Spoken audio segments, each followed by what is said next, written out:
یہ پیغام مجھے چائنا کے شہر گونزو سے جاوید عباسی نے بھیجا ہے، جو درختوں سے محبت کرتے ہیں۔ وہ بتا رہے ہیں کہ یہاں پر درختوں کو کیسے حفاظت سے رکھا جاتا ہے۔ چائنا میں قدیم درختوں کی بہت قدر ہے، وہ اس کو مونومنٹ کے طور پر بچا کے رکھتے ہیں۔ سنیے جاوید عباسی کیا کہتے ہیں۔ اچھا سر، میں آپ کی ویڈیوز وغیرہ بہت دیکھتا رہتا ہوں، مجھے بہت اچھا لگتا ہے جو آپ درختوں کو بچاتے ہیں، ان کو ریسکیو کرتے ہیں، تو دیکھ کے مجھے بہت اچھا لگتا ہے۔ کاش کہ سب لوگ ایسا ہی کریں، درختوں کو نہ کاٹیں، بچائیں۔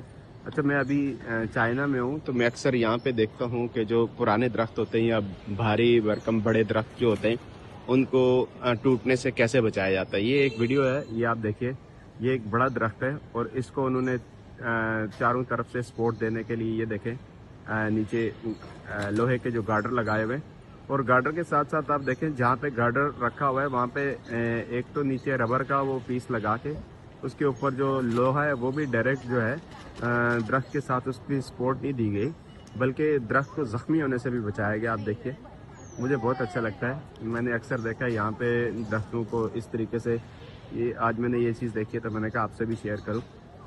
یہ دیکھیں، اسی طرح ادھر ایک اور درخت ہے، یہ دیکھیں، اس کو بھی انہوں نے سپورٹ دی ہوئی ہے، اور درخت کو زخمی ہونے سے بچنے کے لیے بھی انہوں نے نیچے ربر کارپیٹ کے اس طرح پیس لگا کے، اور یہ جو لوہے کی سپورٹ دی ہوئی ہے اس کو پورے درخت کو انہوں نے کور کیا ہوا ہے۔